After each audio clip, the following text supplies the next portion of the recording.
Bismillahirrahmanirrahim. Assalamualaikum warahmatullahi wabarakatuh. Alhamdulillah wa syukrulillah wal aunu minallah wa ma taufiqi illa billah. Allahumma salli wa sallim wa barik ala sayyidina Muhammad wa ala alihi wa ashabihi ajma'in. Bersyukur kepada Allah Subhanahu wa taala dengan mengucapkan kalimat hamdalah yang dimana kita semua masih diberikan Allah kenikmatan yang luar biasa, kesehatan tentunya, dan alhamdulillah juga Allah masih sampaikan kita di bulan yang penuh dengan berkah ini. Salawat beserta salam tak lupa pula kita hadiahkan kepada junjungan alam yakni Nabi kita Nabi Muhammad sallallahu alaihi wasallam bilafdil karim. Allahumma salli wa sallim wa barik ala sayyidina Muhammad wa ala alihi wa ashabihi ajma'in. Yang sama-sama kita hormati yang terhormat founder daripada Majelis SHMJ ya, Majelis Taklim MTMK. Oke, Majelis Taklim Sohibul Kahfi ya. Oke, baik. MTMK. Yang sama-sama kita hormati juga pembimbing majelis, yang sama-sama kita hormati juga tentunya admin dan moderator yang sedang bertugas, serta seluruh teman-teman yang alhamdulillah wa syukrulillah. Saya tahu di Indonesia sekarang lagi waktu subuh, tentunya sangat berat sekali ya teman-teman untuk mendengarkan beberapa kajian karena mungkin bisa kita anggap sebagai dongeng atau bagaimana, wallahu a'lam. Namun teman-teman tetap bisa join, alhamdulillah tetap bisa bareng kita bersama-sama dalam kultum Ramadan kali ini. Oke, salam 24 jam teman-teman semua. Jam 5 lewat 17 waktu Indonesia Barat, sedangkan di Mesir sekarang jam 12 malam lewat 17 menit. Jadi di sini masih tengah malam. Oke. Ya, tadi alhamdulillah sempat tidur dulu sebentar baru ngisi kajian. Oke, baik. Mudah-mudahan teman-teman di Indonesia sekarang yang lagi mendengarkan majelis ini tadi mudah-mudahan sahurnya diberkahi oleh Allah Subhanahu wa taala dan bisa sampai di akhir Ramadan dengan penuh kemenangan. Amin ya rabbal alamin. Oke, tema kita pada malam hari ini itu Ramadan, tempat terbaik untuk pulang. Alhamdulillah. Teman-teman yang dimuliakan Allah, kalau mungkin Ana boleh menganalogikan Ramadan ini bukan hanya tempat untuk berpulang. Ya. Jadi nggak cukup kalau misalnya disebut Ramadan adalah tempat berpulang. Tapi Ramadan adalah tempat untuk memancing sebanyak-banyaknya. Ramadan adalah tempat untuk mengais banyak-banyaknya. Mencangkul sebanyak-banyaknya. Karena kenapa? Karena kenikmatan, keberkahan, pahala itu banyaknya memang di bulan Ramadan. Teman-teman tahu nggak bahwa sebelum bulan Ramadan adalah bulan Sya'ban. Bulan Sya'ban itu disebut sebagai bulan mumarasah. Apa itu bulan latihan? Jadi misalnya nih teman-teman yang jarang banget berpuasa, jadi bagaimana caranya Ustadz di Ramadan ini langsung diwajibkan nih berpuasa gitu kan? Nah tapi bagaimana caranya gitu? Nggak mungkin kan tiba-tiba kita makan enak segala macam, aku juga jarang puasa, Ramadan langsung diwajibkan puasa, itu kan nggak apple to apple saat gitu kan. Mungkin ada yang bertanya seperti itu. Nah di bulan Sya'ban itu teman-teman, sebenarnya kalau kita kaji bareng-bareng, itu bisa menjadi bulan tempat latihan dahulu sebelum masuk di bulan Ramadan. Maka teman-teman yang ingin berpuasa, maksudnya ingin melatih puasa pada tahun depan, itu bisa di bulan Sya'ban. Kamu bisa puasa Senin Kamis, kamu bisa puasa seminggu awal, atau bisa puasa di seminggu akhir, atau mungkin di babak 30 hari juga it's okay. Karena untuk melatih bagaimana supaya bulan Ramadan nanti kita menjadi terbiasa seperti itu. Oke teman-teman ya. Nah, terus Di bulan Ramadan sendiri, teman-teman kan pasti tahu atau pasti pernah dengar juga, apalagi ya anak pribadi yakin di masjid kalian dimanapun kalian tinggal itu kan sering kultum juga ya. Nah, maka setan pada bulan ini itu mereka dibelenggu, dikurung seperti itu. Walaupun ada khilaf ulama tentang bagaimana setan ini dikurung, apakah memang dikurung dengan makna harfiah atau mungkin dengan makna yang lain atau dengan makna majas, kita nggak tahu. Namun satu yang teman-teman mesti take note terhadap bulan Ramadan ini adalah di bulan inilah kita bisa berlomba-lomba dalam berbuat amal soleh. Di bulan Ramadan ini malahan tempat di mana teman-teman semua ingin hijrah gitu. Jadi ingin hijrah dengan oke itu malah di bulan Ramadan. Kenapa? Karena setannya pada dihalangin, pada diikat gitu, pada dibelenggu. Iya kan? Kalau misalnya di hari lain kan susah. Setan banyak, orang banyak yang nggak senyum sama kita, orang banyak marah-marah sama kita segala macam. Di bulan Ramadan kan nggak boleh marah. Kan kayak gitu. Setan pada dibelenggu semua. Hadisnya jelas. Idza dakhala Ramadan fatuftahu abwabal jannah wa tu'laqu abwaban nar. Nah, jadi ketika masuk di bulan Ramadan, pintu surga itu dibuka seluas-luasnya dan pintu neraka ditutup serapat-rapatnya. Wa tuwaffaqus syayatin, dan setan-setan ini dibelenggu. Nah, jadi kalau teman-teman pengen hijrah nih gitu kan, jadi memang oke banget jika dimulai di bulan Ramadan. Setan nggak ada. Kita cuman diminta untuk tahan nafsu aja. Nah, maka nafsu ini teman-teman cara menahannya gampang gitu. Caranya bagaimana? Dengan berpuasa. Nah, jadi kita berpuasa itu automatically nafsu kita pasti tertahan. Seperti itu. Karena nafsu tidak tahan dengan orang yang berpuasa. Oke, jadi kalau mau hijrah, kalau mau misalnya baca Quran dengan gila-gilaan, kalau mau coba pakai cadar, kalau mau coba pakai niqab, laki-laki misalnya pengen rajin-rajin ke masjid, itu oke banget jika misalnya dimulai di bulan Ramadan. Nah, karena semua itu udah nggak ada, nafsu ketahan karena puasa. Seperti itu. Namun, jangan sampai kita puasa cuman dapat lapar dan dahaga saja. Nah, kan gitu kan. Jadi kan kita pengennya ada pahala lah yang masuk gitu. Man shoma Ramadhana, dalam hadis Nabi Rasulullah Shallallahu alaihi wasallam bersabda, imanan wa ihtisaban ghufira lahu ma taqaddama min dzambi. Barang siapa yang berpuasa imanan karena imannya kepada Allah, wahtisaban, dan karena memang mengharap pahala dari Allah Subhanahu wa taala, ghufira lahu ma taqaddama min dzambi. Allah ampuni dosanya yang telah berlalu. Seperti itu. Jadi kalau menurut anak pribadi seperti itu teman-teman. Ramadan bukan hanya tempat berpulang, namun tempat untuk memancing amal soleh.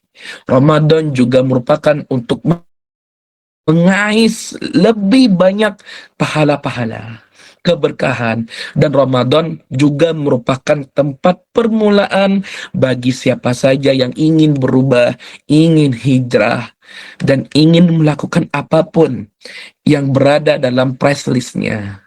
Seperti itu. Oke banget kalau misalnya dimulai di bulan Ramadan.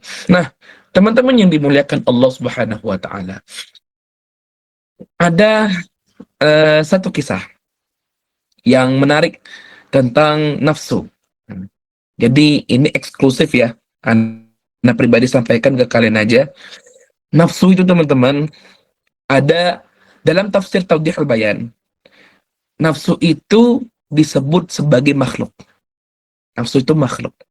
Jadi eh, mungkin teman-teman selama ini hanya mengaitkannya dengan benda mati atau hanya perasaan semata, namun nyatanya nafsu itu adalah makhluk hidup. Makhluk hidup. Bagaimana cara memberi makan nafsu ini?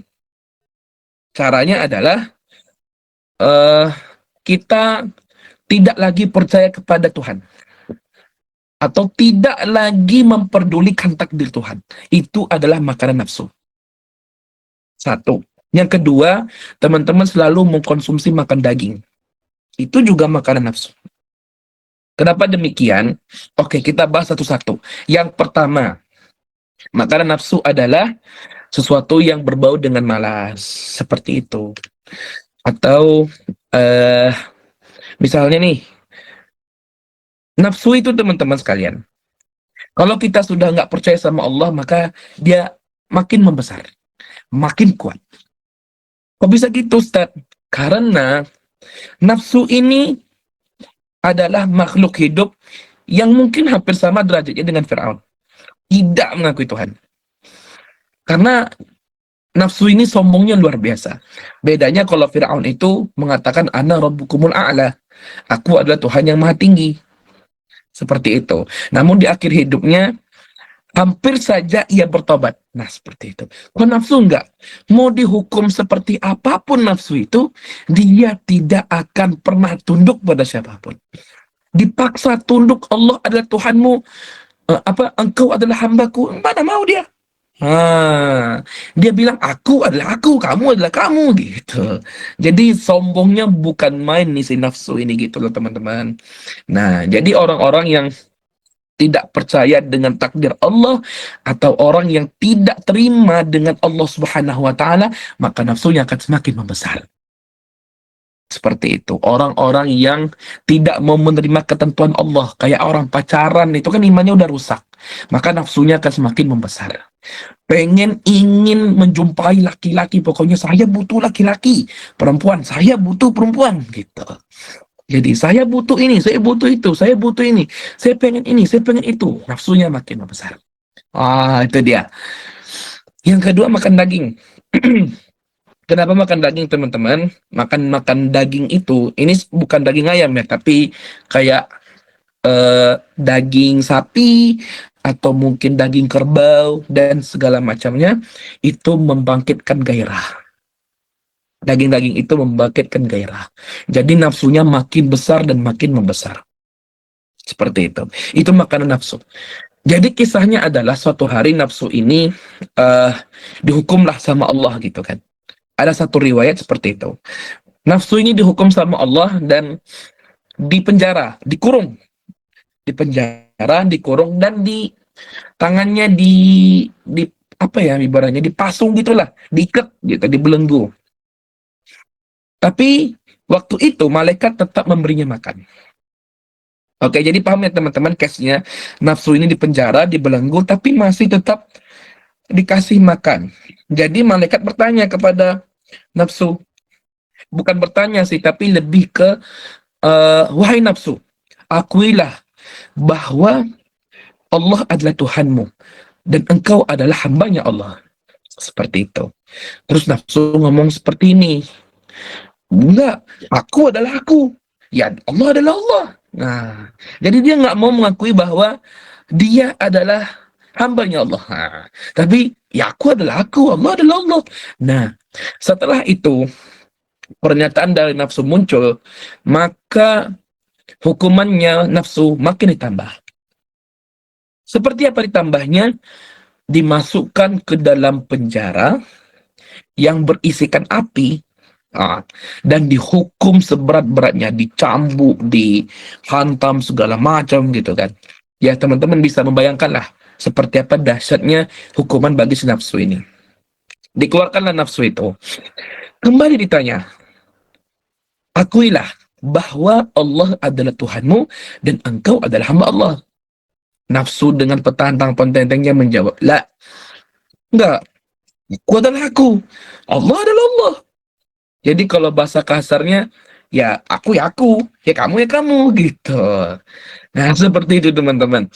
Terus makin disiksa, makin disiksa. Namun siksa yang ketiga ini malah lebih menyakitkan. Sebenarnya gampang, tetapi lebih menyakitkan. Menyakitkannya seperti apa? Nafsu itu dikurung, tidak dibakar, tidak diazab, tetapi dikurung, dibelenggu, tanpa dikasih makan. Nah, tanpa dikasih makan. Setelah itu, baru beberapa menit. Jadi dalam kisah itu dakikah, beberapa menit saja gitu. Ada yang mengatakan sampai setengah jam gitu kan. Ada yang mengatakan sejam. Namun ini yang sohehnya adalah beberapa menit. Baru beberapa menit. Kita nggak tahu ya di akhirat atau di zaman dulu seperti apa gitu kan. Nah, jadi baru beberapa menit sudah tidak tahan, tolong, tolong, tolong, gitu kan. Jadi malaikat kembali bertanya, akuilah bahwa Allah adalah Tuhanmu dan engkau adalah hamba Allah. Enam, enam, oke, oke, oke, gitu. Lagi nggak tahannya dia, karena nggak makan.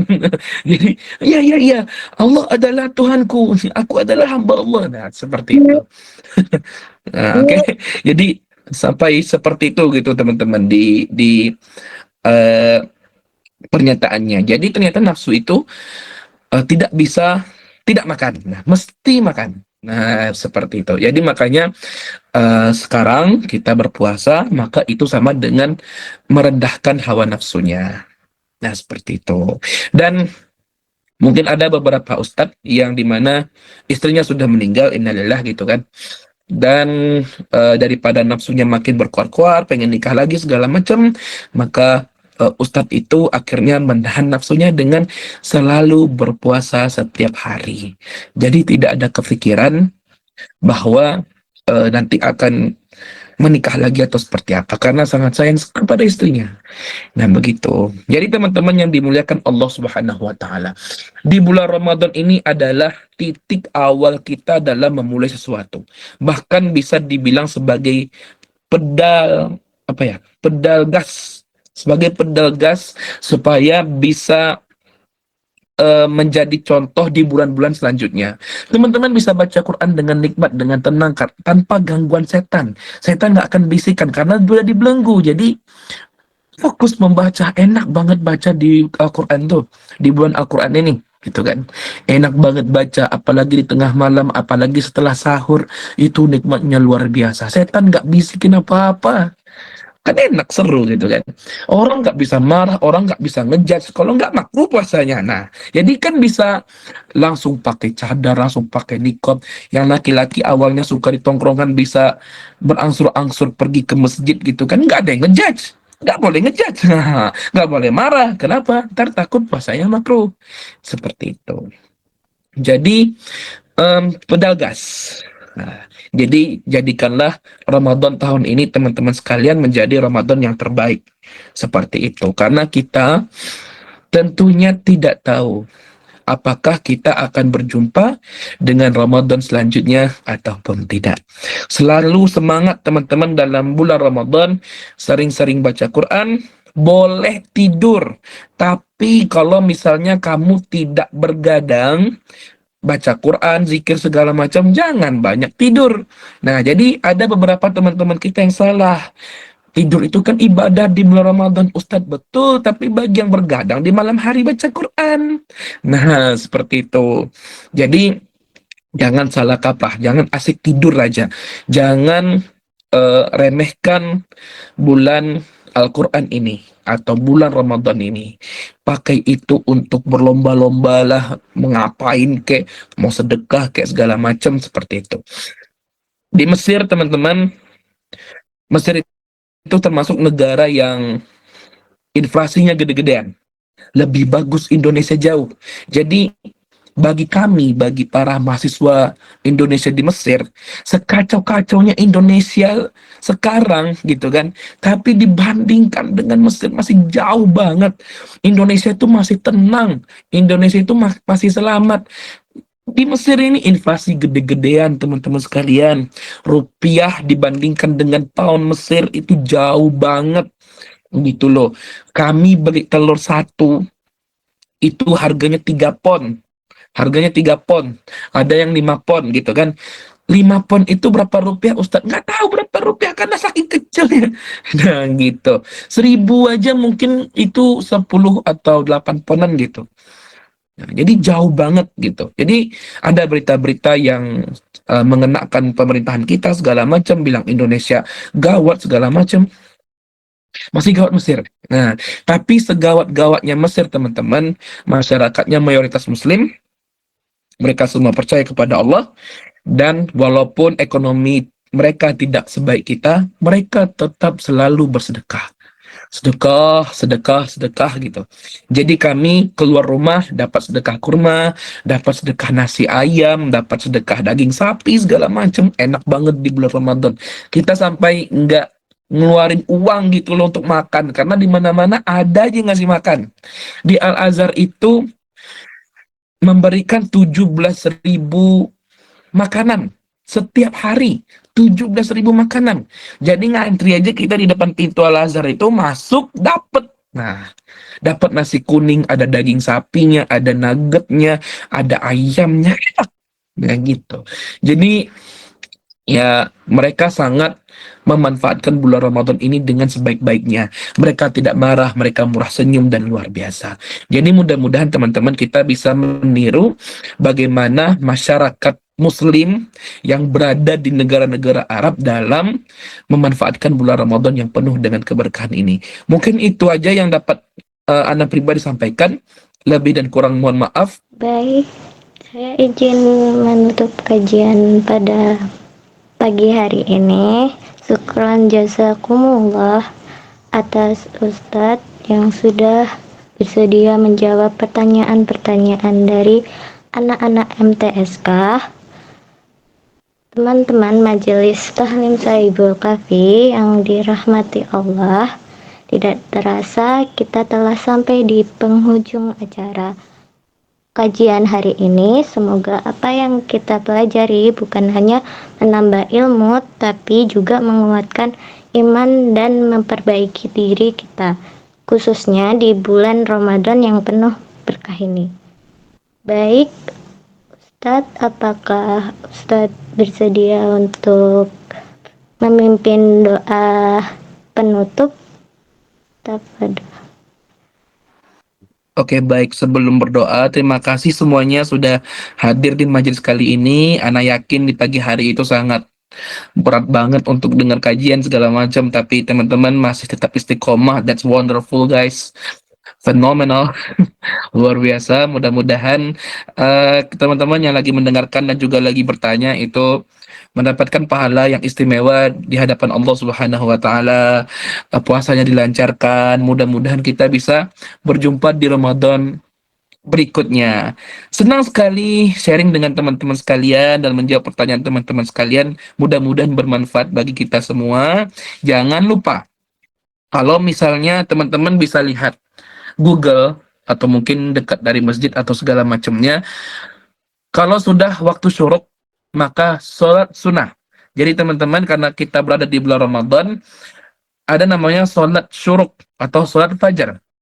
Oke, jadi lihat, cek eh, waktu syuruk di waktu setempat di kabupaten setempat atau di daerah setempat jam berapa, maka setelah jam itu, sudah di jam itu, maka disunahkan kita untuk sholat 2 rakaat. Pahalanya seperti pahala haji dan umroh. Kan teman-teman kan oke banget kan, pengen juga kan mau dapat ibadah yang pahalanya segede itu. Makanya nanti pokoknya ini dari jam 6 nih, Ana yakin di beberapa tempat ini sudah masuk waktu syuruk. Nah, waktu syuruk, waktu matahari terbit dengan sempurna. Nah, sudah di waktu syuruk, teman-teman disunahkan untuk sholat sunnah syuruk. Nah, niatnya adalah usolli sunnat syuruk atau usolli sunnat al-fajr rakaataini lillahi ta'ala. Usolli sunnat syuruk atau usolli sunnat fajr rakaataini lillahi ta'ala. Kalau bahasa Indonesianya, sengaja aku sholat syuruk ataupun sholat fajar 2 rakaat karena Allah Ta'ala. Jangan lebih. 2 rakaat cukup. Oke, pahalanya seperti pahala haji dan umroh. Semangatlah teman-teman dalam menggali setiap kebaikan yang ada di bulan Ramadan kali ini. Ana Mula El Tanduni pamit undur diri, minta maaf atas segala kesalahan dan kekurangan. Ana tutup majelis ini dengan doa kafaratul majelis saja. Subhanakallahumma bihamdika nashhadu an la ilaha illa anta nastaghfiruka wa natubu ilaik. Ana undur diri, pamit dulu teman-teman semua. Assalamualaikum warahmatullahi wabarakatuh.